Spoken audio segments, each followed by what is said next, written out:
changing your life one story at a time. This is the Chicken Soup for the Soul podcast with Editor-in-Chief Amy Newmark.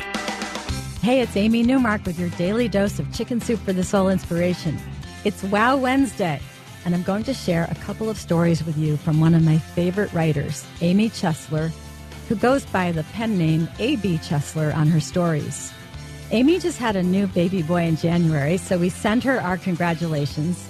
She had him right before what would have been her mom's 64th birthday. But unfortunately, her mom is not around to be part of this, as Amy's brother murdered their mother 9 years ago.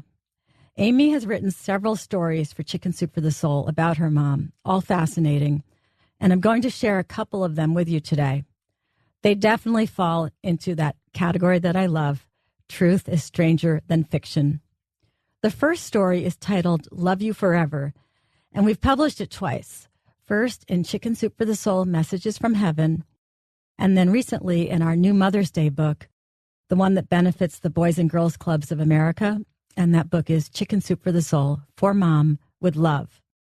So this story is about an event that occurred right after Amy's mother was murdered. Amy had written her eulogy and then tucked it neatly into her mom's favorite children's book, which was called Love You Forever. She put the book in her mother's arms right before they closed the casket. Amy made it through the funeral, and she made it through all those events that keep you going in the days immediately after, and then she broke down. She still needed her mom, and she couldn't believe that her mom was gone. Her mom wasn't going to be there to see her marry. She wasn't going to be there to see her grandchildren. All those major life events would be lived without her mother. Amy wanted a sign that her mother was still watching over her. Weeks went by, and Amy was just stuck. She couldn't do anything. And finally, her best friend forced her to leave the house. She said, just go on a quick trip to Target with me. Just get out and do something. So once they got to Target, Amy just wasn't into it. She didn't want to buy anything. But her friend persuaded her to at least get some candy as a little pick-me-up. Amy picked out something, and she got in the checkout line. And as she stood there waiting, she looked up at the rack of impulse items that they put there. And on top of the shelf, on top of the candy and hair ties and hand sanitizer and all those impulse items, there was a book. And it was a copy of Love You Forever, that children's book that Amy had buried with her mother.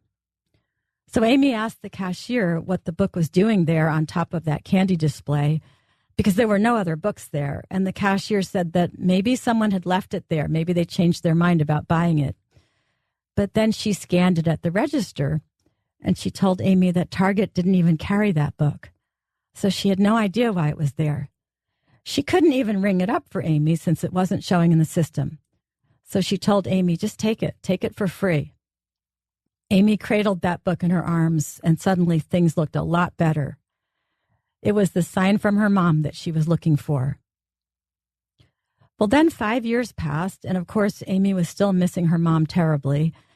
And she realized one day that she might be able to find her mom on YouTube because her mom had been chosen from the audience to compete on Let's Make a Deal back in the early 1970s. She didn't find a clip of her mother, but she did see a pop-up ad for Let's Make a Deal tickets. Amy filled out the form for tickets, and a few hours later, she got an email with the tickets, and they were for the very next day.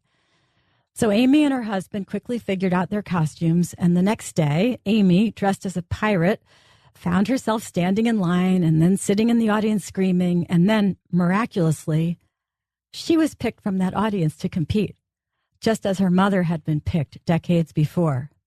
It was quite a coincidence. So Amy went up there with the other guest, and the other guest guessed wrong and lost everything. And Amy was standing up there all by herself, and she had a choice. She could take $500 or she could take her chances. And Amy told the host, Wayne Brady, that her mother had been on the show 40 years earlier and that she knew her mom was watching her. And then, with tears in her eyes, she chose door number 2, and she won a car. That's cool, right? I'm so glad I got to share those 2 stories with you. They're quite thought-provoking and very good for our Wow Wednesday podcast.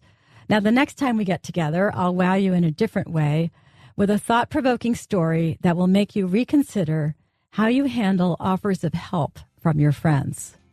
I'm Amy Newmark. Thank you for listening to the Chicken Soup for the Soul podcast today. And share it with your friends and family and rate it on our iTunes page.